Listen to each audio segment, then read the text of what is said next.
Jacked Up Review Show. It's a Jacked Up Review Show. Jacked Up Review Show.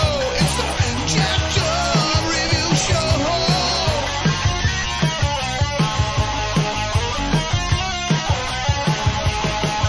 Join us as we cover many an insane movie and numerous cult TV phenomenons. Are you ready to get jacked up?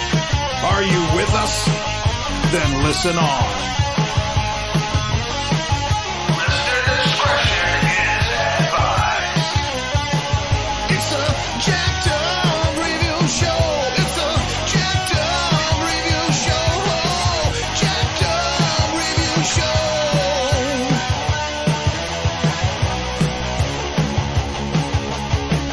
It's a Jacked Up Review Show. It's a Jacked Up Review Show. Jacked Up Review Show.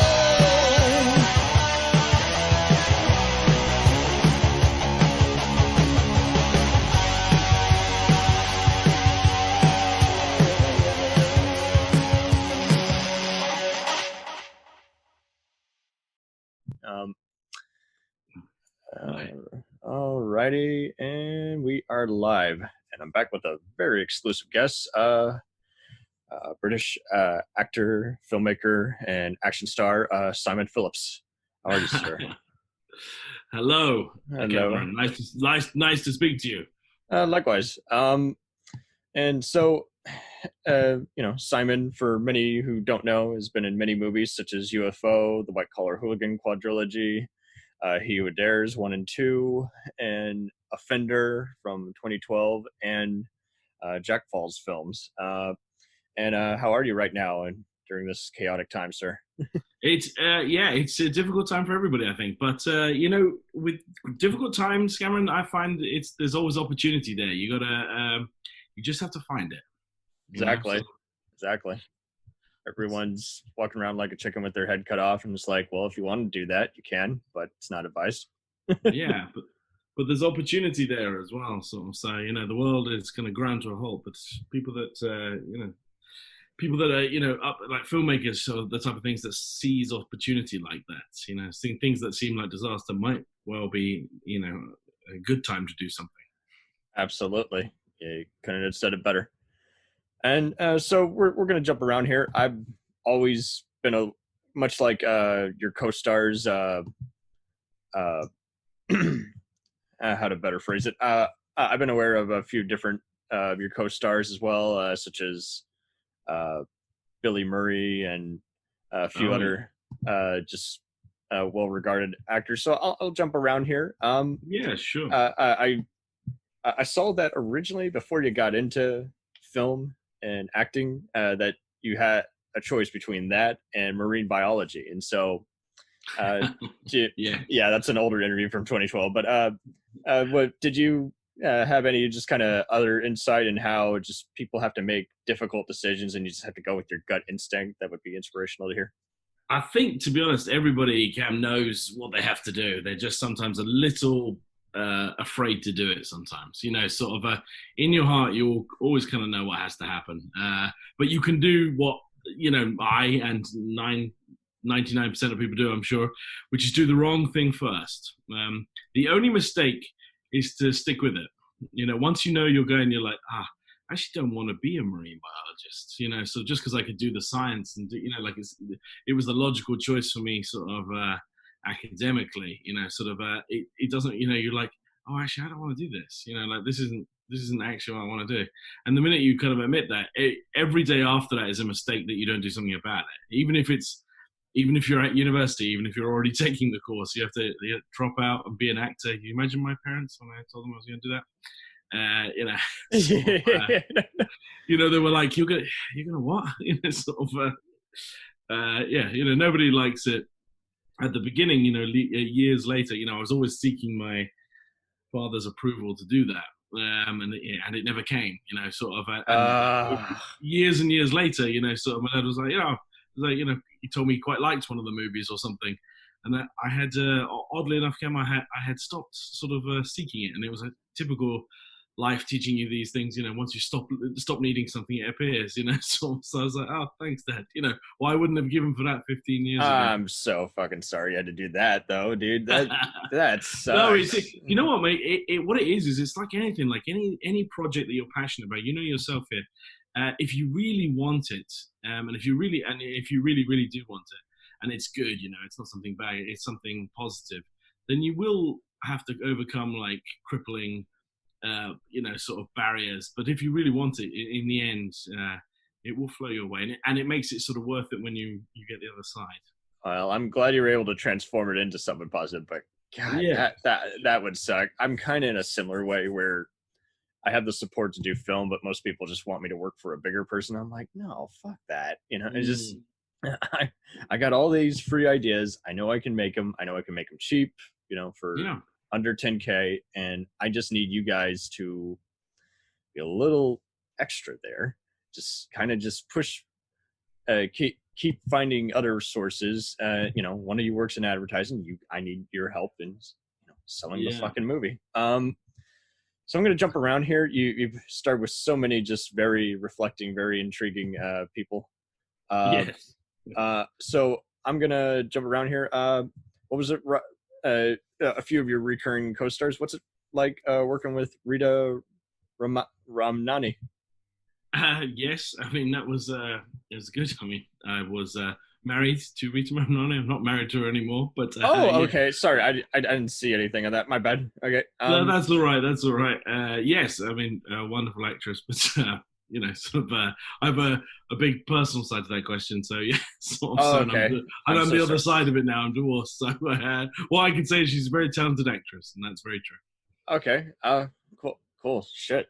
I don't know. I walked in No. That isn't you to stick in your foot in it, Cam. Don't worry about that. I was saying this to somebody the other day. Somebody, just because somebody, I'm not what I would say friends with somebody anymore. We all go through these things where we are friendly with people, and then for whatever reason we're not, or something. They're just because they've got on the bad side of you, or they let you down, or something like that. Just because they lose me as a friend, they don't gain me as an enemy. I don't want to see them go hungry. I want them to eat. I just don't want them to eat at my table. And that's I don't Gotcha. believe in negativing out. I don't really have anybody I hate, if that makes sense. Or if it's not my okay. Oh shit, that's great. How about former footballer turned actor Eric Quintana, whose credits include Elizabeth and the 2008 French film. So yeah, Eric is a wonderful, wonderful human being. He was very famous footballer, and he was sort of, he could perform, he could play a game of football, in front of a million people, but I found him to be very nervous. Really? Actor. He was less sure of himself in front of a camera, which is weird to me because he had performed football on such a massive stage, That's charisma as a sports player saying, yeah, you'd think the emotion would come out more naturally, like, yeah. No, yeah, and it wasn't. I found him very nervous and but a very wonderful person, a very giving, very generous man. And I was lucky enough to, I count him as one of the people I'm very lucky to have met, along the way. Wild how that goes. Yes. And you starred in the trilogy of noir action films, Jack Said, Jack Falls, and what's the last one? Jack Says, Jack Said, and Jack Falls. Yeah, my fucking bad. Very confusing thing. Very, very Sin City-esque, and it's got a fan base. You want to talk about just how that conceived and how you got... that was like our first, when I was younger, it kind of like what you were saying yourself, I had ideas, about what sort of thing was, and a friend of mine came to me with a script and said, as like a present, he said he'd like written this thing for me, and it was, it was a little rough around the edges, but I liked it, and I was like, I really like this, and I'm gonna try and make it, man, I'm gonna make it my thing. And I was the titular character. I was Jack, and we ended up making 3 movies, and each one got bigger, each one got better, each one, and I was very happy with where we left out. The third and final one was Jack Falls, and not many people get to be in a trilogy, so it's exactly one of those things. Each one got better than the one before it, I believe, So it was really, I really kind of cut my teeth on that process, both in front and behind the camera. I would, to be honest, I would go on to realize that I wasn't really cut out to be the hero of the story, but more the villain. And in the Jack things, I was kind of the hero. He was kind of hero, but he was sort of an undercover anti-hero, which made him an anti-hero. And through that process, I found that I was slightly better at the darker side of characters, and I would have more fun flexing that way. Sort of, heroes are they're very strange people to be, because you have to. The audience have to believe that you're 100% patriotic, 100%. Like there's no darkness really in you. Otherwise, you're not a hero. Exactly. You're a supporting character who can be on the good side, but you're flawed. Sort of. So it's only human. It's only human. Yes. So, what was it like working with Sean Brosnan, son of Pierce Brosnan, who you worked with on UFO and No Easy Days? I've worked with Sean a couple of times. Yeah, Sean's wonderful energy. Man. And he's just he's like his dad. One day I seriously believe that Sean will actually pick up the call and will be James Bond. Down the line. I feel it's going to be one of those like weird things. They're always talking about who's going to be the next Bond. That would be very interesting. No, I think at one stage it's going to be Sean. I really do. He's physically fit. He's got all the charisma. He can certainly do the action. He's just got that sort of. Yeah, no, I believe that. And I really want that for him. It'd be funny if they rebooted it towards like Son of Bond. Son of Bond, yeah. Sean Brosnan. Something like that, anyway. But he's a funny guy. For sure. So I'm going to go into how did you get offered to play Officer Tollins in the all-star cast Essex Boys adaptation Bonded by Blood? Oh yeah, I knew the producer on that one, Terry, and he was making the movie. And yeah, I mean, I'd made lots of movies with the people around that, sort of. So Nice. We all kind of know each other a little bit, sort of. We've had people in movies that I've done, and I've been in their movies. It's sort of it's a very small. The UK is a very small industry. So it's not as big as America or fancy or anything like that. Sort of. So they only have. I mean, there's only like 20 or 30 of us, I think, that are like common names in these sort of movies. People can be in one movie, but people to turn up in 3, 4, 5, 10 movies is there's not that many of us. So in this sort of genre. Sort of, so it's kind of like we all end up running into each other at auditions and so on and so forth. So we're all competing with each other and we're all friends at the same time. It's weird. It's sort of like Canada, where it's not uncommon for virtually every other person to just be on the same production. Yes, exactly that. Okay. What was it like making that overall? I mean, this is a fucking all-star cast. It's a very underrated sleeper from 2010. Tamer Hazan, Charles Dance. Not Charles Dance. Was Charles Dance in it? I thought he was in it. No. I wish he was. I really liked him. Oh, I'm a fucking idiot. I'm thinking of that other Saint whatever's day. My bad. Okay. Well, Tamer Hazan was in it as well. Yeah. So he was in that one, sort of. Vincent Regan. Yeah, I mean, like it's just it's 300. He's awesome. Okay.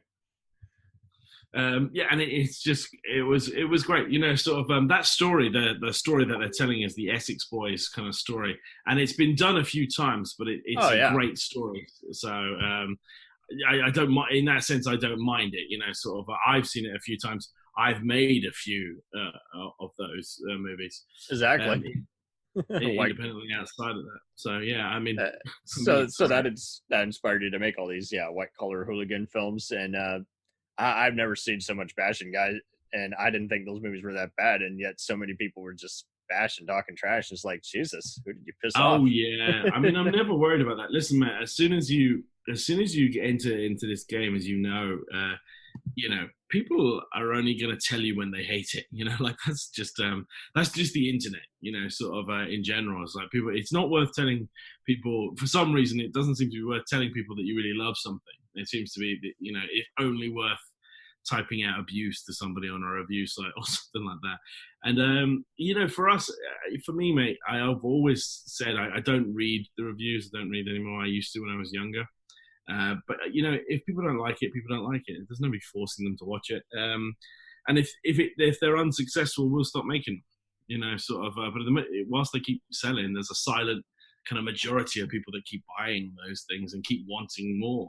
Sort of. So they wouldn't be nobody hates White Collar Hooligan 1 enough not to watch 2 and then part 3. I once read a review. This is the last one I ever read. Right, this is literally it. The one that made me stop putting down. Where a guy was like really beating on us really hard about how White Collar Hooligan 3 was a complete waste of his time, and so was 2, and so was 1. And you're like, right, if you hated 1, why are you watching 2? Why the bloody hell are you watching 2? Yeah, like what kind of a logic is that? I was flabbergasted, honestly. I really was. And I was like, right, you can't read it. That was literally the last time I read something about one of the things we've done. And I was just like, because there's no point. You're like, you're full of mad people, sort of keyboard warriors. We were just, and some of them are keyboard warriors. Good wording on that. They're frustrated filmmakers as well. I know they are, because they're like, how did they get a budget to make this? Like you worked with so and so. You took them. Yeah, from me. If I had the money, I'd do some better. And you're like, okay, all right. So go fuck off. Mate, listen. If you want to make a better movie than me, go. What do you? I don't hate you for making a better movie. I'll probably watch it. So what are you talking about? Oh, Jesus. But that's So the thing. much- I can enjoy someone else's success, but lots of people have the attitude that they get somewhere by pushing people down, and I don't. Nobody ever got advanced any further by slagging someone off. Exactly. Sort of, not really. It doesn't really get you anywhere. Sort of. So it's like, you spend your life doing that, and it won't push you anywhere new, unfortunately. Mm-hmm. And you've been pretty savvy. You talked about working with Van Damme and Mark Hamill in the past. Do you want to build on that a little bit? UFO was sci-fi surprise. Yeah, well, when I got the call for Van Damme, I was, sort of, boy, imagine like I'm an '80s baby, sort of. So, he was one of those guys who I just had to work. It was amazing. Sort of just the opportunity to do it. And his daughter was in the movie, which was what was nice. So I didn't actually get to do a lot with the man himself, but his daughter Bianca was one of the most, one of the nicest people in the world, and it were really. And she was the female lead in the movie as well, UFO, Bianca. She goes by Bianca Bree, but that's because she sort of wants to go out there on her own. She doesn't want to use the Van Damme name, sort of. Really? Okay. Yeah, I mean, she was doing that. I think she uses Van Damme sometimes now. We're going back a few years, but she wanted to get out there on her own merits, and fair play to her. She really did, and that was the surprise of that movie, is that she was so nice, and that was a nice process. And I had a great time with her. I had a great time with Sean Brosnan, sort of. So it was very cool. Yeah, and Mark Hamill, Luke Skywalker, was the nicest person I've ever met by a mile. Very generous, just loves movies. When I went to dinner with Mark Hamill, I'll tell you a quick story about this. Okay. I went to dinner with Mark Hamill, and the producer was like, right, listen, don't fucking ask him about Star Wars. Okay? And I was like, okay, all right. And he goes, I'm serious. And I was like, all right, okay. And then we're in dinner. We're 10 minutes into dinner. He's like, hey, can I, he was talking about something. He was talking about another movie, and then Harrison Ford was in some other movie. And he was like, Harrison, yeah, he goes, hey, can I tell you a funny Harrison Ford story? Is it going to bore everyone from Star Wars? And, there was like 5 of us at dinner, and we're like, yeah, but, go on. And then the producer wasn't able to complain because he'd started it. And actually, in fact, he was like really happy to talk about it, so he loved the fact that we were like, I'd be watching scenes, there, and they'd be like, Simon, and I'm like, oh shit, sorry, I was watching Luke Skywalker talk. Sorry, I was, wasn't concentrating. Sorry, man. It was, I'd lose myself in the middle of stuff. So yeah, a wonderful, by a mile. Nobody you're going to ask me about from now on in will be nicer than Mark Hamill. There you go. Yeah. And I mean, Airborne was kind of a fun virus Die Hard on a plane kind of movie. It was fun just seeing a bunch of Twilight Zone, X-Files type moments on it. Yeah. And it got played on Chiller quite a bit. So, I mean, congrats, you know. There we go. I didn't even know that. Where did it get played on? Where? Chiller in the U.S.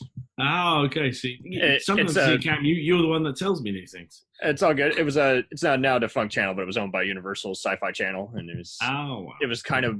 It was where you went if you wanted just hardcore, just kind of more recent independent films, as well as just old stuff like Tales from the Dark Side and Twilight Zone. So it was like, okay, cool.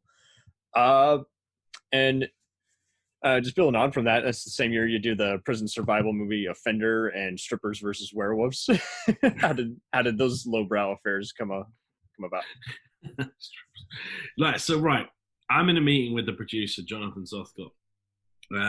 He's telling me all about this movie. He goes, "You get to be like a Val Helsing character. You get to kill some vampires and help out some strippers when they're having their own fight with werewolves." And I was like, okay. And he goes, and it's kind of cool, and you get to do your scenes with these model girls. And I was like, great, I was like, okay, baby. And then in the end, I'm like, he sort of sold the story. And I'm like, at the end, I'm like, I was like, what's it called? And he was like, it's called Strippers versus Werewolves.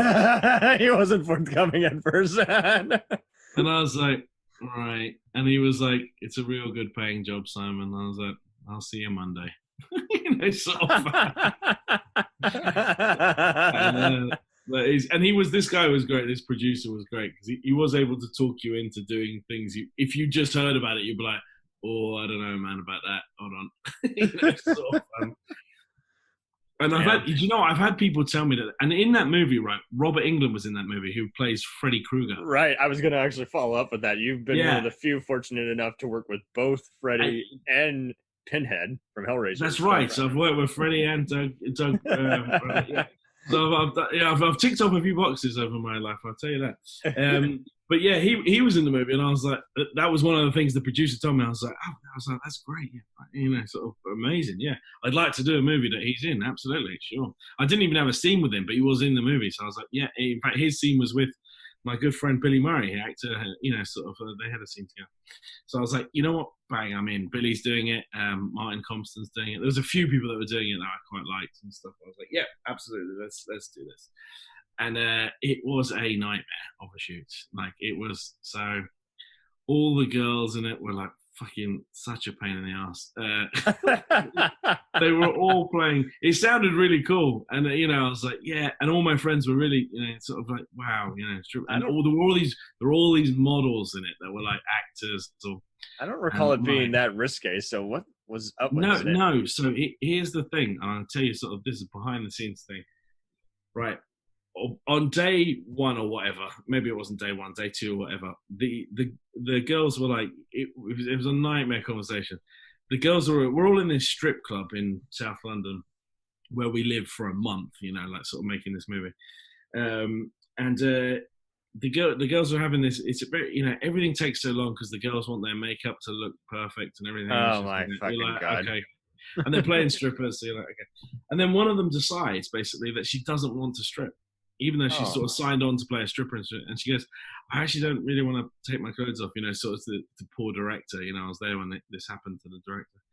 And then the director acquiesced on it and said, okay. He goes, all right, you don't have to.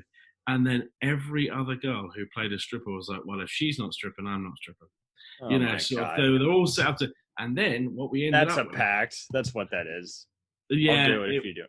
Yeah, that's all. Yeah, that's all that was. And so in the end, we ended up with a movie called Strippers versus Werewolves, where there was no stripping in it. I don't know how they got around it. I really don't know how they got around it. And it was all the girls being a super pain in the ass. They'd all signed up to it on, if you don't want to do it, you don't have to do it. But if you're an actress, and that's the role, then that's the role. Your chance to change stuff wasn't on set; it was before that. Anyway, so they turned out to be a real big pain in the ass. And, some of my friends saw the movie and they were like, it wasn't very good. And then I kind of had a thing of like, guys, it was called Strippers versus Werewolves. How good did you think it was going to be? Yeah, you got to get it done on time, so you got to get it done on time. But yeah, and it was, it was a good paying job. So that was it. There you go. It was a good mansion. All right. Michael Caine reference. It was a good mention. We mentioned other villains of the cinema stage. How about working with Steven Berkoff and Julian Glover, respectively? Yeah, I mean, those guys know their business. Cool cats, yeah, I mean, huh? they're just old pros. I glued to them as much as I could. We'll return after these messages. Hey, feeling down? Feeling low? Not enough podcasts about movies in your life? Why not try They must be destroyed on sight. the new Podcast Cure-All? Sure to get you right with the world and on a path to better living. We have exploitation, we have Italian horror, we have zombies, we have slashers, we have crime films, we have spaghetti westerns, we even have sci-fi and sex comedies. So take a dose of They must be destroyed on sight.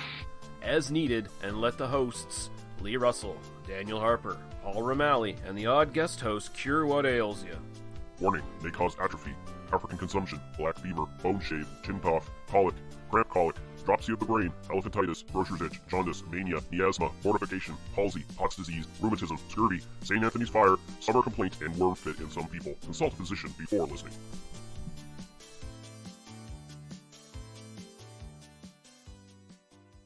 Hey, I heard you like movies. I heard you like to hustle. I heard you like podcasts. Well, guess what? There's a podcast for you out there called The Home Video Hustle. Damn right. Every Friday, we talk about whatever movie PJ picks out the bag. What does that mean? Every Wednesday on our YouTube page, I put a bunch of movies in a bag, and PJ picks one out at random. And then we just watch it. We talk about it for maybe like an hour, hour and a half, 2 hours, whatever we feel like doing, wherever the conversation leads us. But do we actually talk about the movie? Most of the time. Tangents galore. Yes. So believe me, we may be a movie podcast, but it's not always about movies. We may talk about video games, Music. Yeah, that's the big one, music. Sometimes we might get a little bit of politicalness in there. Yes. Sometimes we may just, we know what we like to do. We like to tell stories, PJ. Yes. I am the master storyteller of the podcast realm. Undefeated. So if you like to hear about movies, video games, whatever foolishness comes to our mind, the most random stuff you could think of, check out the Home Video Hustle. You can find us on the Stitchers, the Google Play, Apple Podcasts, What else? Podbean, What else? Podcast Addict, Goddamn. all that. Ain't no reason you can't get your hustle on. We everywhere, worldwide, baby. Hustle, motherfucking hustle. Hey, we can't cuss in the promo, PJ. We gotta be family friendly. There may be podcasts out there that don't want his hair say all that good fun stuff. Well, you. Don't run the listeners away, PJ. I'm sorry. But this is going kind of long. Yes. So we'll end this and say, hey, check out the Home Video Hustle every Friday on all the various podcast outlets. Peace. Peace.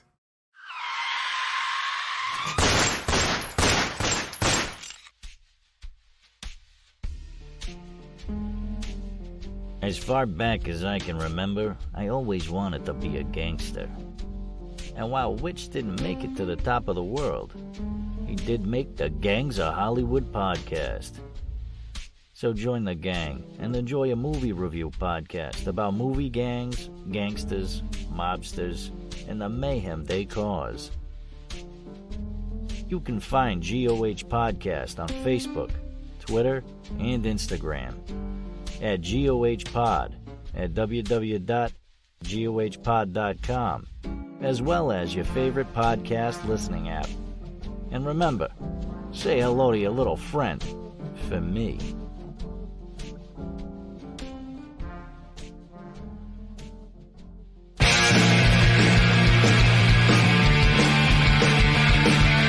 If you take two old punk rockers who are past their prime, put them in front of a movie screen and give them a podcast, what do you get? Cinema Punks. Cinepunks. It's the mixtape of movies.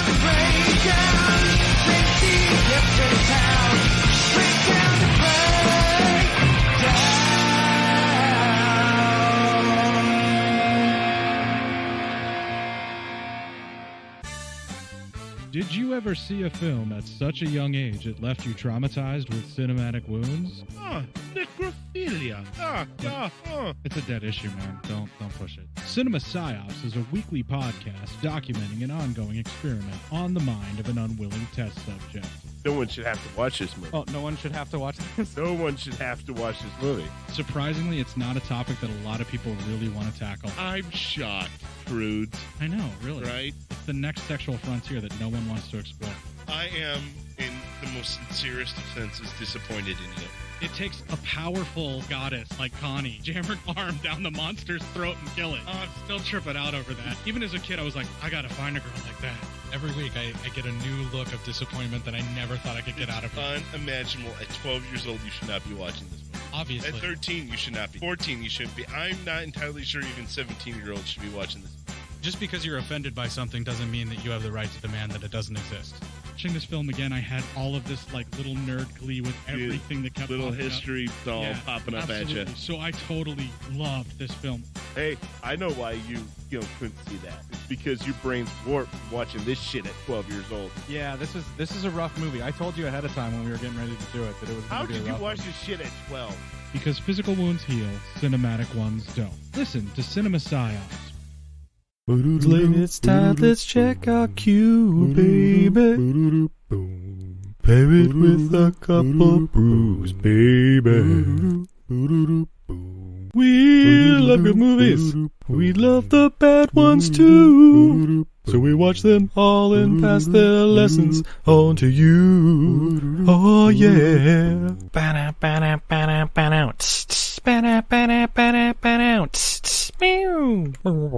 Everything I learned from movies helps to make life a little bit groovy. With a one-last plot holes of gratuitous movies. It's time to get busy with your friend Steve and Izzy at eilfm.podbean.com. We now continue with our program. But Stephen Burkoff I worked with on that one, but I also directed Steve Burkoff actually in another movie called Riot. So later on, I would direct a movie. And I had that's him in. right. Yeah. And he was wonderful there as well. Sort of, and I've been in. I know Stephen. He's one of the nicest people, but also just so like such a pro. Just like I marvel at stuff like that. Like just can do it with ease and make it. Can do very complicated things very easily, sort of, and like both of them are like that. To be honest, Julian Glover. I mean, I had, he was just in there. Julian Glover. I forgot that he's in Star Wars and in Indiana Jones. Exactly. Yeah. I'm like, what the hell, man? Like, just those two things alone would just. And he didn't mind. He was one of those others. I'd bore him on set with. We'd talk about it. We were me and a fellow actor, Peter Barrett. We would chat to them about their things, and Peter Barrett was quite good with impressions. He'd like do impressions of them in their movies, and they were very good about it, and they were wonderful. Well, didn't get as close to them because I wouldn't call us friends. We've met a few times and stuff like that on film sets, but they're just such pros. They come in, they come out. They do their thing, and that's it. Sort of, and they've been doing it for like 40 years. Sort of, and they're very good at it. They're easily the best things in the scenes, sort of. So anyway, it's one of those ones. It's great just to get to see them. I love it. Sort of, I love seeing them do their thing. Exactly. And it's so ridiculous how everyone's like, oh yeah, from Game of Thrones. I'm like, you recognize him from that? I don't recognize him from that. And I do know him from Game of Thrones, but like, I wouldn't like to. Do you know what I mean? He's done so much. Such more a minor thing, though. It's like me. I don't know. It's like me saying I know Sam Elliott from A Star Is Born. I'm like, he's not in it that much. What the fuck? Yeah. Are you high? No, you know him from Indiana Jones and the Last Crusade. And it must kill these guys sometimes when they like. That's what they get recognized for, and you're like, yeah, like Julian Glover, like done a million things before that, but okay. Whatever, man. So speaking of Riot, how was it filming that one? That one was a very heated topic, that was cops, to be hardened honest, criminals. that came to me as a story, and I was gonna be in it as the lead, the cop guy. But as I told you before, I'd actually learned that my thing wasn't the hero, and there was no other role in it that I kind of thought was me. So then I basically asked to direct it, sort of because it was. It's on Tubi, by the way. Say again. It's on Tubi, by the way, for streaming. For anyone who wants. Is it wonderful? Right. I'm not always the last to know these things, believe me. Sometimes I find out from things, when I'm getting release dates on movies, someone will be like, oh, I heard your movie's coming out like on the 22nd of December. And I'm like, is it? Where? Then I email the distributor and go, hey, someone says the movie's coming out. And they're like, yes, it is. Yeah. Did we not tell you? And they're like, no, you didn't tell me because I just fucking emailed you asking. Obviously, you didn't tell me. And I was like, and then I go back to my friend. I was like, yeah, that's right. Yeah. I was like, how did you know? And they're like, oh, it's on like Amazon. You can see when the DVD's coming out. And I was like, that's on Amazon. Brilliant. Okay. Before I knew when it was coming out. Oh, thanks. It wasn't like he heard it from a state secret. It's like it's up on Amazon. You can just pre-order the DVD. That's how he knows when I think a little extra promotion would go a long way, but it is what it is. Yeah. People, man. People. So, I see what they did. Those stupid fuckers. So, they claim it's from 2017. What they did is they put up the Dolph Lundgren prison action movie from 2015 on there, but what the fuck, people? Do you see any similarity here in the plots? No. That's a cool movie too, but what the fuck? Seriously, that's whatever. doesn't matter. Don't worry. Moving on. I'm sorry for misinforming everyone. Tell me about. It wouldn't have surprised me though. Like you said, it's on Tubi. I was like, I'm sure it is. To be honest, I'm like, of course it is. It shocks me zero. Honestly, don't worry. All good. So more or less, want to talk about working with Billy, good old Billy Murray. He's best known for Billy Murray, EastEnders, voicing John Price in the Call of Duty video games, The Rise of the Foot Soldier, Doghouse, Dead Cert. And probably one of the better ones, Essex Boys from 2000. That's right. Yeah, he was and he was in Rise of the Foot Soldier, which was again another Essex Boys. Yeah. Billy is he's just great. Good voice, good presence. Good presence, just a good actor, just an all-round good actor. And he has been consistently good. He's been doing it for 40 years. He's another one. We've been just doing it so much that it's impossible to ignore his presence and the career that he's had. And he's been more important to me. Billy is like my mentor basically. So I know Billy very well. I've been on holiday to his. He has a holiday home in Turkey and stuff like that. I used to go there and spend the summer there. Yeah, so he's given me every advice I've ever not wanted to hear and not wanted to hear all at the same time.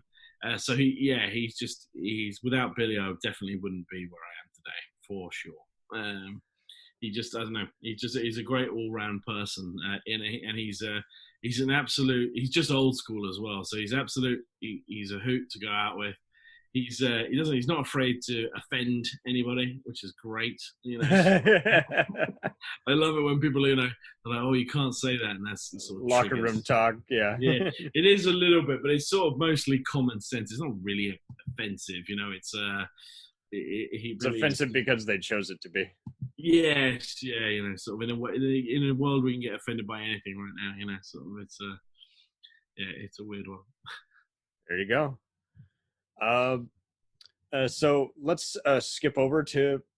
I'm a huge fan of these in particular. Let's talk about your Die Hard 24 inspired. No Easy Days 1 and 2, and not. He Who Dares 1 and 2. He Who Dares 1 and 2, and No Easy Days. So the story with that is, you know what? I love Die Hard. I spend times at night, mate, trying to decide whether I love Die Hard or Leon, the professional. I don't know if you know that one, the Luke Besson one. I literally I battle it out in my head which one is my favorite movie, and I'm not sure. But it's between those two, sort of. But Die Hard, every Christmas I've got to watch it. Sort of me and my brother, we've seen it we must have seen it like 200 times. It's a great Christmas movie. But it's just never. And you know what's great about Die Hard is I can't decide whether I want Bruce Willis to win or Alan Rickman every time. Exactly. Every time you watch this team, you literally battle it out with them, and it's great. I love it. I love it. So that's what when we went to make He Who Dares, we were like, right, we're going to make Die Hard like in a car park. Now, obviously, we didn't succeed because it's Die Hard and nothing will ever be as good as Die Hard. But we had a big stab at it, sort of as like, and I knew what I was doing because I was Alan Rickman. Do you know what I mean? I was like, right, you're that guy, sort of, so you can be sort of deadly, but sort of charming, sort of, and funny by sort of a thing. So I got to have a bit of fun with it and not take it too seriously, which was, I think, was what Alan Rickman did in the Die Hard thing. He just didn't take it that seriously, which is great. And neither did Bruce Willis. They were both sort of sarcastic about what they were doing, sort of. It was a bit tongue-in-cheek and like a bit of a wink to the camera. And I love that. And I think it's great.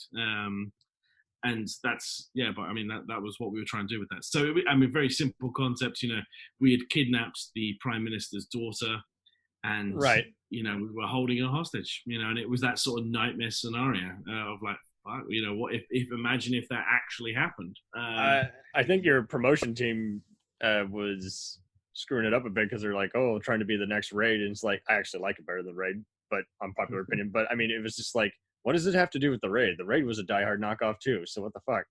Yeah, I don't know where that came from. Sort of. I remember the Die Hard thing, but I remember the Die Hard thing. I didn't want them to say that we were making Die Hard. Do you know what I mean? Like, we weren't, obviously we're never going to make Die Hard, but sort inspired of, by. Sort of. I was like, I didn't feel that I needed to put that on the DVD, but these marketing guys, they just, they do whatever they want. But anyway, people liked it, so we made another one. Politicians kind of reminded me of the ones on the other Die Hard-ish show, Spooks, also known as MI5. So. Yeah. That's there's a lot of comparisons with that one, for sure. But it's cool, especially the hospital escape in part 2. It was like, okay, cool. Yeah, no, it was good to get that one in there, and it was a bit more. Actually, we got in a lot of trouble making the second one. But when we blew up, we had a filming without permits or what? No. We were filming this door explosion scene where outside number 10 Downing Street, and it went perfect, right? So we did it. We were rehearsing it. And then we came to actually having to do it, right? So we only kind of like, we're sort of low, but we had one shot at it, we had a couple of cameras on it, sort of. But the actual door explosion bit, we only had one thing at. And the director really wanted it in one take. So not just the shot, but he wanted the whole lead up to it in one take. So it was on a steady cam. So it was tricky, and we had to stand. We had like 2 little marks on the floor, and we had to stand exactly in that place. Otherwise, the door would hit us. Sort of when it exploded, like it comes out past the screen.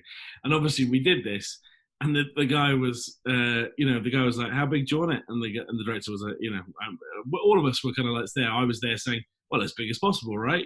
Like sort of, and he goes like, "You want to blow the door properly off, right?" And I was like, "Yeah." And he goes, "With a lot of smoke and everything." I'm like, "Yeah, absolutely, mate." I think, and I was there persuading the director to make it, and we both wanted the same thing. Everybody wanted the same thing.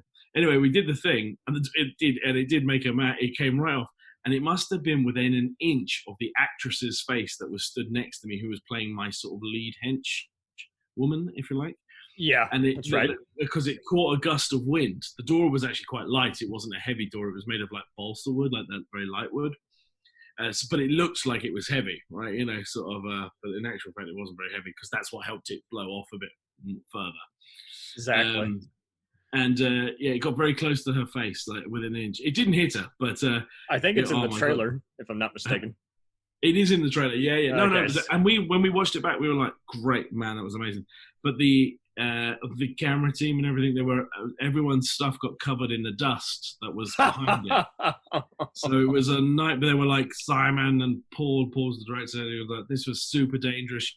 You shouldn't have asked for all that extra dust and stuff like that. And it covered everybody in this stuff. But it looked, I was unapologetic. I was like, well, it wasn't there. Like, we were standing on our marks. The guy wouldn't have hit the button if, in the show, it looks like I hit the button and the door goes. And I was like, It's not really me hitting the button. Like, I hit the button and there's a guy behind the camera who just hits the button the same time as me if we've stood in the right place. If we magic, people. Magic. Yeah, I know. Yeah, it's like, it's movie magic. Like, but these people were like, oh, it's so dangerous, and you covered everybody in this dirt and stuff. Oh my God. And we were very unpopular about it, and I'm very, very unapologetic about it to this day. I was like, I think it looked great. And, you're all just, and again, they make this thing of like people being offended by anything. So you're like, yeah, all right. Oh, geez. So moving on to No Easy Days. Right. So No Easy very Days. Thrilling White House conspiracy film. It's a lot of fun. Not a film, a TV show. Well, yeah. Sorry, I keep saying film and show. Yeah, I saw all the episodes. They used to be on Prime. Now they're still on Prime today. Yeah, or depending on where you are. Yes, I think they're still on Prime. The states don't seem to have it anymore. It's fucking stupid. Okay, all right. But someone did upload them on YouTube. So good. Well, I want people to see it. I don't care if someone uploads it on YouTube. I want people to see it. And it's a great. It's a great show. What it was, how that came around was quite interesting. You got the 24 ticking clock. Yeah, that 24 point. Yeah, that was popular at the time. I remember everyone quite liked that. But obviously, it was like a rip-off of 24, But the ticking clock is always very popular. Yeah, that was the way that we came about with that one was we were going to make He Who Dares Part 3. And then this American company came and said, rather than do that, Simon, why don't we just you sat with me and Paul and stuff. And I said, just make it American. Do the same thing again and make it American. So you're not kidnapping the UK Prime Minister's daughter, you're kidnapping the president's daughter. And instead of a movie, let's make it a TV show. And that was as complicated as that was. And we went off and we wrote scripts. And what was great about it was, for me, is that when they came to me, it was like, and you can be the bad guy because American TV loves British bad guys. And I was like, great. I just got my, here's your life, here's your career, thank you. Exactly. I got that, and that was my first big American TV show. And it didn't do fantastically well. We only had one season at it, but it was to me, it was a great landmark. And it was when I started working in the States a lot more. And I haven't looked back since I did that job. I got a lot more jobs in the States. So I was quite happy. Very cool. Very cool. So more or less, how about the fact that you got to work with Peter Woodward of Babylon 5 and the son of Ed Woodward, the Equalizer himself. Yeah, indeed, yeah. Peter, another guy that I've been in touch with, a friend of mine. Whenever I'm in Los Angeles, I'll tell you this, I stay at Peter's beach house. He has a beach house on Venice Beach, and he gives it out rather than... I'm not a big fan of hotels because I'm in hotels a lot, sort of when we're working. But he has a beach house in Venice Beach, and me and the director actually stayed at his beach house, which he gives us very generously every time we film in Los Angeles. And he's a great actor, and he's a wonderful personality as well. He's like one of these people. He doesn't drink, but he's like he doesn't drink at all. He's like he doesn't have a drop of alcohol, but he could.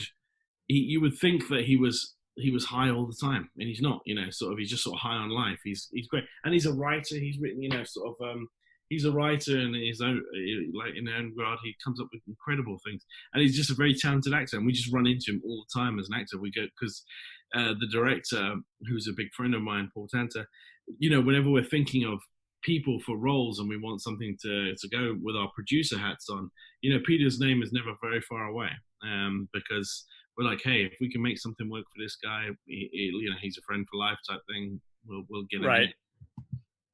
Okay. Very cool. Yeah. And breaking it down further, you worked with him on The Last Scout, a sci-fi thriller, and later, on Dystopia and Age of the Living Dead. Yes. Zombie shows. Yeah. Age of the Living Dead is actually our big show. So You're doing a video game on it too. We're doing a video game. We're in season 3 of filming. So unlike when I did Dystopia is another one. We only got one season at Dystopia. Now it's a shame. Sometimes TV shows need a bit more time to flesh out than one season. The first season of any show is a little ropey. It just gets very good. Because people settle into things and everything like that. And it didn't happen to us before Age of the Living Dead. Age of the Living Dead, we managed to get a season. We have 3 seasons of that show, and we're just filming we're still shooting season 3 right now. And it's one of the ones that I'm very proud of because it sort of came together very nicely, So, and it was nice to have Peter in that, and we worked with a lot of new people on it, but it was a very big show for us, and it was very important milestone in our career because we pushed it to more than one season, and that's a big. Sometimes people have to love it, but people saw enough potential in season 1, which is currently on Amazon Prime, to push it to season 2 and 3 and so on and so forth. So yeah, for sure. I was very, very happy with it. What about Dystopia? That was kind of the first initial kind of look at it all. And you reunited with Dystopia, Michael. Yeah, that was just before that. We did that before, and it was Dystopia had a real great idea about it. I'll tell you what it was. It was sort of like a Terminator type thing, whereby myself and Michael Copon, another actor, played 2 people that managed to travel into the past. So it was set sort of modern day in sort of 2018 America. And what we had to do was stop the apocalypse from happening. And the apocalypse was a bit Children of Men in that there was the government issued out a vaccine for an illness, and it cured all the diseases, but it also made everybody infertile by accident. So we were trying to avoid that future. But what it meant was, and we thought about this very practically, is that we would have to go around killing children. Ooh. Because of the people they would grow up to be, were very instrumental in the thing. So the whole show was about tracking down and killing children, and about how far you'd go to do the right thing. And one of the examples they always gave us when we were doing it was like, well, if you could travel back in time and kill Hitler as a baby, would you do it? And right. And the idea is like, well, yes, it would stop the war. And people correct you and go, I didn't say it would stop the war. I said you'd kill Hitler. I don't know if World War II would still happen, with somebody else, maybe somebody worse. I don't know. Go for it.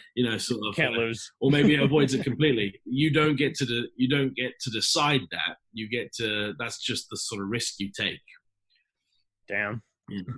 Yeah. It seemed like I have yet to see it. I've wanted to see it, but you once again reunited with Michael Hogan of Battlestar Galactica and Al Sapienza of The Sopranos, who you worked with on No Easy Days. So. That's right. Yes, I had seen those guys before. So they're good lads, apparently. Yeah.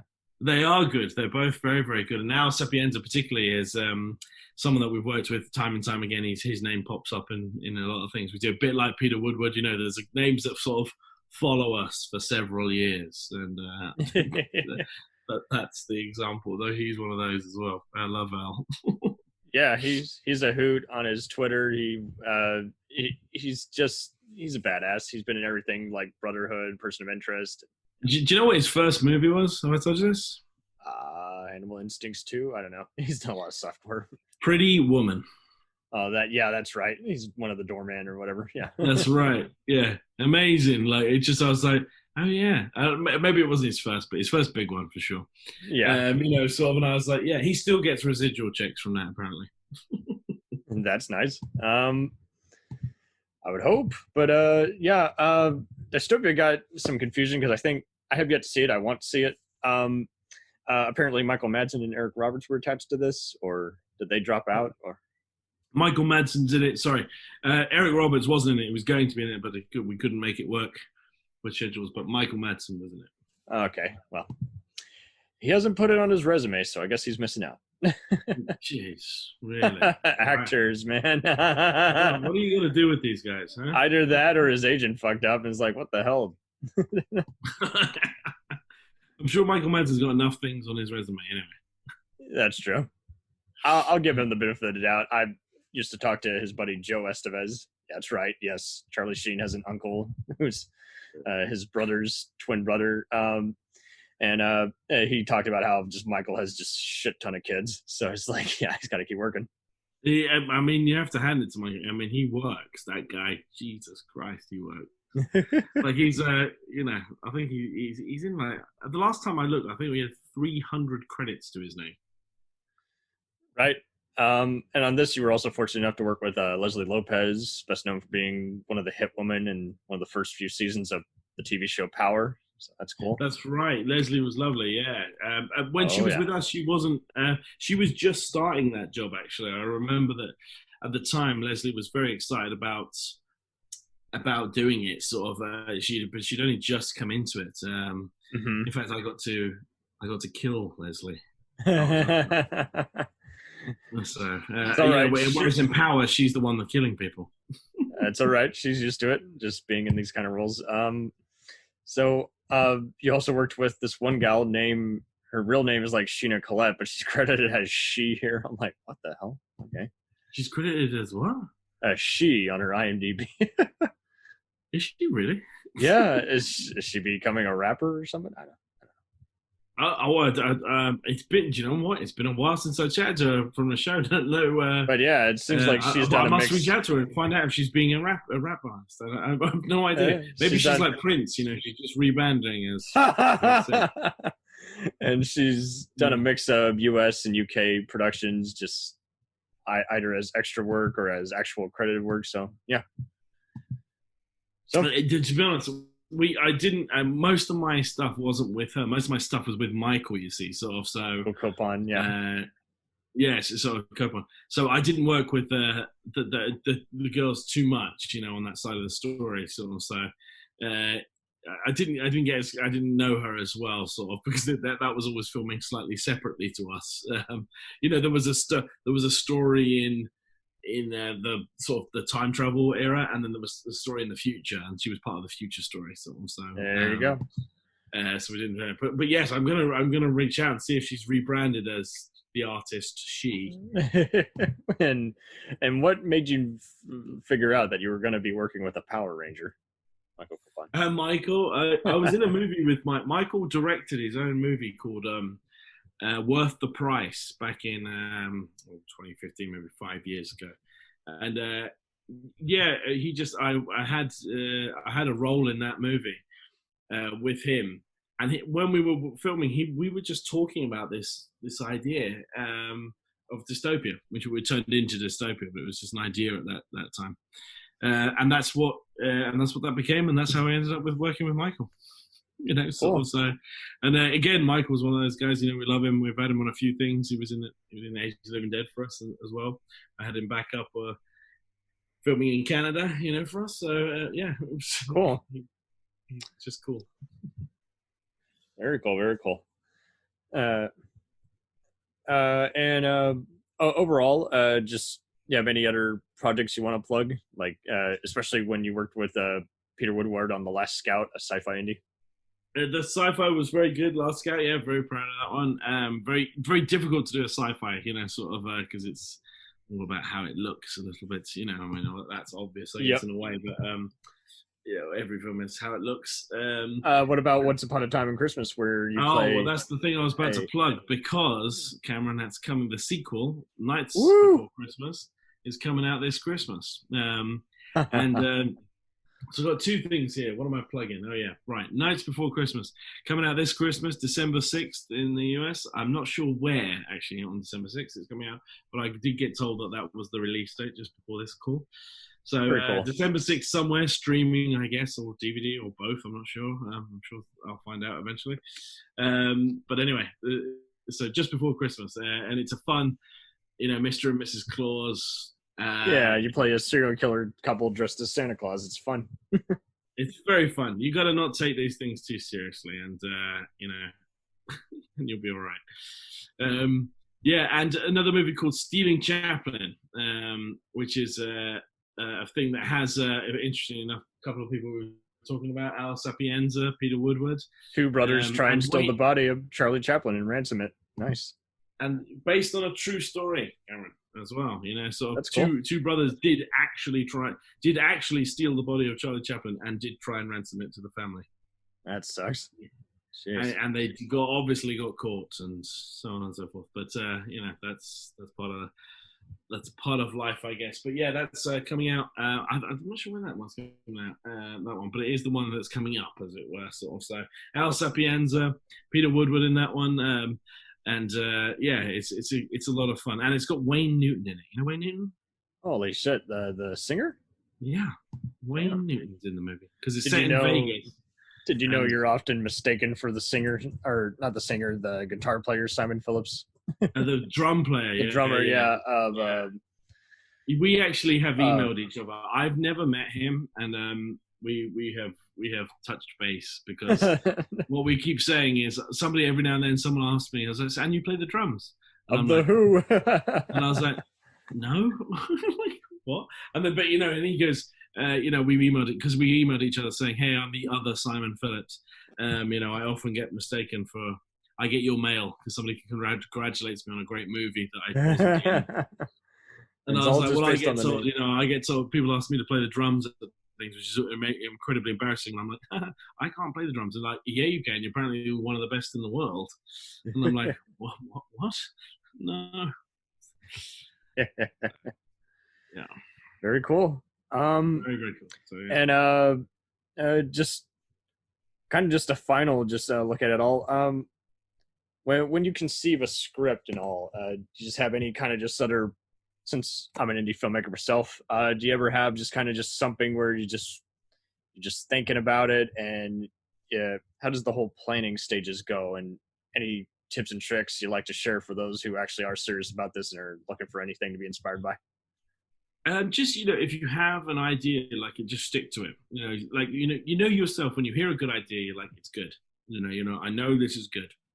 It doesn't mean that the project that you produce 12 months later will be the same thing.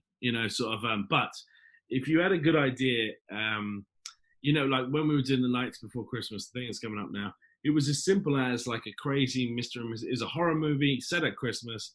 Mr. and Mrs. Claus are crazy. They're going around killing kids. A bit sort of like, in my mind, it was always a bit like Scream. You remember there was a ghost face, Yeah. It was just a good idea. It was just freaky, and that's, that was a good energy from it. And, whenever we're doing something, I just look for the good idea.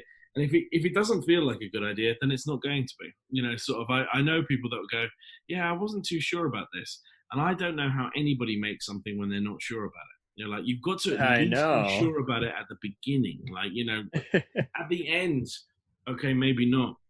But if it's your movie and you're making it, I'm not talking about being an actor now. You can be an actor in someone else's movie and not be sure about it. That's fine, because you just have to say the lines on time and convince. Yeah, kind of. And you have to just trust that you might not be sure about it, but as long as the director and the producers seem to know what they're doing. Do you know what I mean? I mean, you get a sense when you meet people. Like, you go, I don't really know, but they seem to know about it. So, and that's all you ever want from them. It's like, hey, man, as long as you know, that's cool. I don't mind about that. And yeah, stick to it. And don't get, there's a lot of people saying no and just, shitting on people's ideas right now. Just in the world. And it's possible to make, really cool stuff on really low budget. The technology is so good, Cam, now, right? I'm talking to you. I know. They don't realize how they have it good. And I kid you not, dude. I was using an iPhone on occasion, and even before Steven Soderbergh was popularizing it, and I was still seeing people act like, oh, that's amateur hour. And it's like, fuck you. You've never even used it. You know what, man? It's an iPhone. Somebody that makes a movie on an iPhone can either definitely win right now an Oscar, or more importantly than the Oscar, they can be a box office #1 hit. No one knows. They don't know. That's the thing. They don't know until they ask, and you're like, what you filmed it on is like, this shouldn't change your perception. I'm impressed by anyone who can make anything for whatever budget with whatever means. And if you're just going to be one of those stuck up purists who's like, oh, well, I don't prefer it that way. It's like, okay, well, when's the last time you made a movie on film? And when did anyone see that? That's it, mate. And one of the things I always say about people is that, people who make movies, whenever they come to the premiere, anyone I know who doesn't make movies, and they come to one of the premieres or something. Immediately they see you afterwards. You're like, hey, you know, and they go, even though I don't ask them, they do tell me what they think of the movie. And they go, you know what I would have done different? And then they proceed to tell you what they've done, you know, how they would have made the movie. And you're like, oh yeah, okay. And these people they've never made a movie, or they never will. Anybody that's actually ever made a movie, they come to the premiere, they smile, they nod, and when they see you, they go, hey Simon, good job, you made a movie.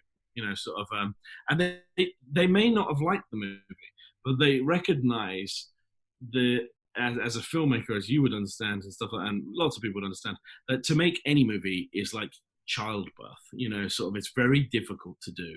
And obviously there are speed bumps along the way, and it's, you know, it's imperfect, you know, probably in your own eyes, never mind the audience's eyes.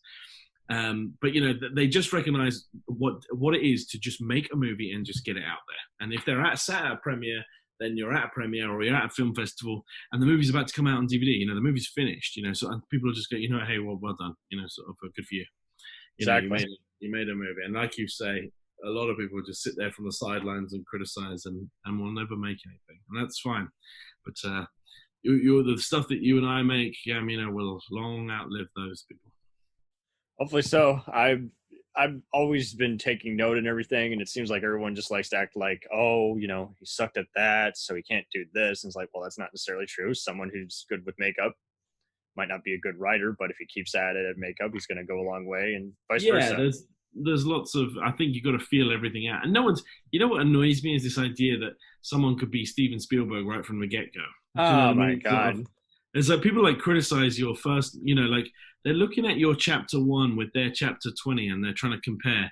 And they're like, well, I'm just, you know, like some people are just starting, you know, sort of, they're like, if it's their first movie, you know. Exactly. Sort of, you know, you're like, you got to cut people a break on that sort of. So it was too very hard on people and I don't understand it. And there's a comparison to, you know, if you make a low budget movie with 10 grand and it's your first effort, someone will be like, you know, watching your movie and then say, well, the next night I saw Tenet, you know, with, you know, Christopher Nolan's new movie.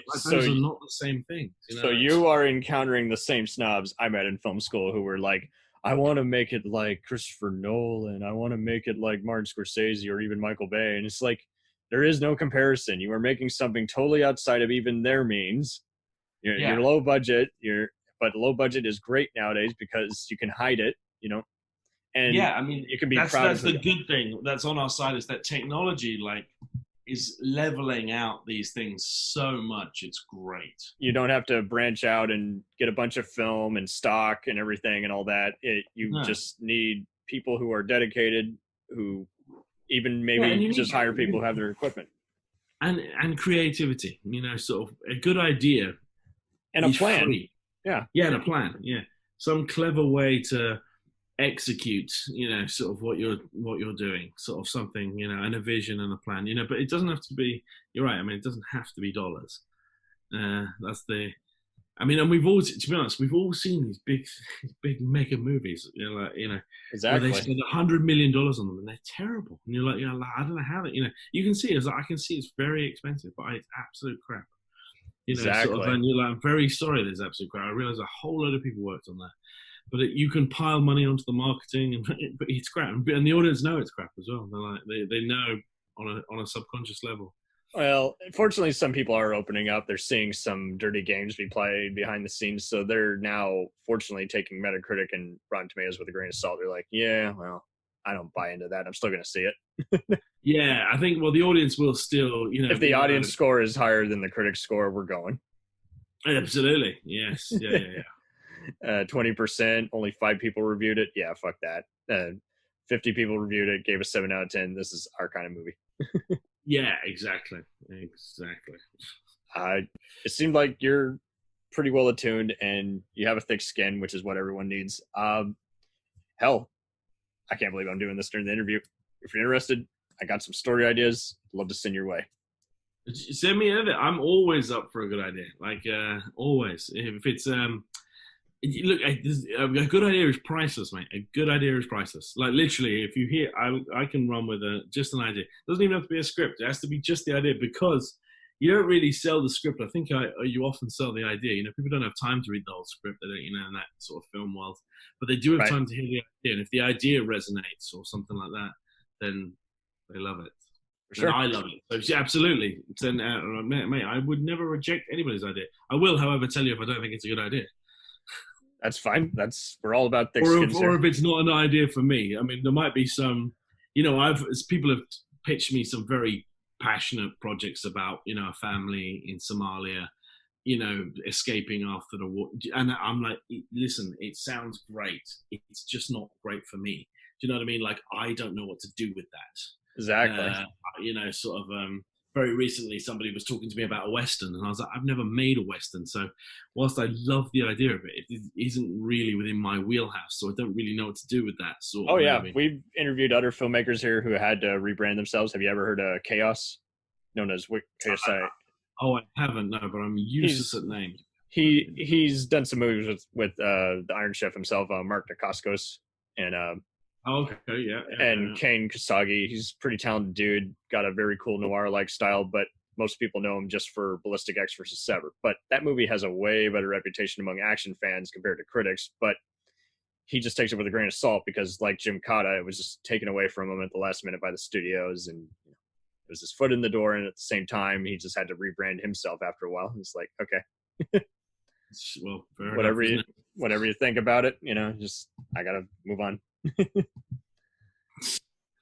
That's it. You gotta, I mean, you can think what you want about something. It's just that you've got to decide what's for you and what's not. And once you know that, I mean, I think it's, you know, sort of it's easy. I think absolutely. It's a conveyor belt, and not all the chips are going to be separate from each other. Some of them are going to be corroded. Some of them are going to be delicious on command. It really depends on the audience that's consuming them. So. Oh, for sure, yeah. It is all a bit of an audience thing in the end, because you can make something and you know you will run into a bunch of people that love it and a bunch of people that hate it. You know, sort of, and definitely there's no in between. Yeah, and most people, more often than not, you know, IMDb has gotten way worse with its Nazi reviews. It's like, what does this have to do? What? Can you just tell me if the movie is good or not? Oh, the SJWBS. Because a woman's the star of it? No, it's just a cop show with a female tough guy in it. What the fuck? It seems like people have, and maybe it's the pandemic and maybe it's all this stuff. People have seem to have like a lot more time to be annoyed about just random shit. Well, why are you annoyed? Yeah, we have a lot of pretentious, outspoken activists who don't know how to state their well-meaning points, and then we got a bunch of, you know, Trumpers who are just like, anyone I can offend, I gotta piss you off, you know, to get a rise out of you. I'm gonna go out of my way to annoy you. It's like trolling used to be amusing. Now it's just pathetic and just demented. It's like, what the hell? I mean, it's, to me, it's very, very mental. But hey, each to their own. Each to their own. And thank you for this inspiring chat, brother. And keep kicking ass and giving two flips about people doing naysays. I would see your reviews of their movies. It's like, this person clearly did not watch this movie. It's like, what the fuck? This is not unwatchable. This is a fun, laid back B action film. That's you have to take, as you say, mate. You've got to take them as you find them. It's like people that are expecting, you know, Tenet, you know, or something, you know, like they go, yeah, I watched Batman Begins, and you're like, okay, well, that's not, you know, like that is not what you bought, you know, sort of. So today, yeah, that's like me saying, I was even seeing this with the recent Legacy of Lies with Scott Adkins. Some people were comparing it to new James Bond and. You know, even freaking, you know, Taken and Jason Bourne. I'm like, it might be styled like that, but it's a Scott Adkins movie. It's its own thing, like with Gary Daniels and everything. Yeah, absolutely. Yeah, no. I mean, I know Scott Adkins as well. Yeah, would you work with those guys? No, I didn't work with Scott Adkins. I just know. Sorry, I know who he is. But my friend directed him in a movie. So. Would you guys work with him? I think. No, we didn't work with him. So it was my friend James. No. I mean, would you work with him? Oh, absolutely. Yeah. Yeah, he's a big pro. Yeah. I mean, and he's like, he doesn't get the credit he deserves. Like, he deserves to be up there with Van Damme, you know, sort of in terms of action stars. Like, Scott Adkins gives 110% at all that stuff. Like, he should be up there with the, you know, the Jackie Chans and the, you know, he's just a slightly younger version. He kind of missed that that window. Do you know what I mean? Sort of. He's still got time, but like Gary Daniels, Daniels was kind of doing the whole Dolph Lundgren kind of thing, just taking every kind of movie, being on every kind of international production. Still had a bunch of legion of fans, but because his movies ended up wherever, whether it was on HBO or BBC or whatever, you never knew. So same with him. He's embraced, working for New Image Films, and then working, also known as Millennium Films, and then working for all these other companies. And he really has been very passionate and not been picky about whether he's the lead or the supporting. He's just always been like, hey, whatever I do, for fuck's sakes, 2016 to 2018, he was in American Assassin, Doctor Strange, and freaking Criminal with Kevin Costner. So there you go. Those are free key roles and free blockbusters that a lot of people saw, in addition to doing all his, limited release and video on demand, badass one-man army movies. So and you've been pretty cool one-man army yourself, and it's interesting how you mentioned hero versus villain right away. All the more power to you, brother, for just showing that anyone can be confident and try different things, and you don't have to be just experimental. You can just be saying, hey, I'm going to do a free part movie of this. You don't like it? Don't watch it. Yeah, ain't nobody forcing anybody to watch stuff. So don't worry about it. Don't worry about it. You feel free to skip my movie. Right. No, thank you ever so much. And so you're on Facebook, or you also on Twitter and Instagram, or? I'm on Instagram, yes. I can't even remember what my Twitter thing is. So follow me at No Easy Days 2015. Woo! Thank you ever so much for making the time here and plugging away. Just keep being a badass, and hopefully this inspires some other indie filmmakers. So hope so. Thanks, Cam. Anytime, brother. Thank you for doing the interview. Cheers, mate. Bye. Cheers. Godspeed.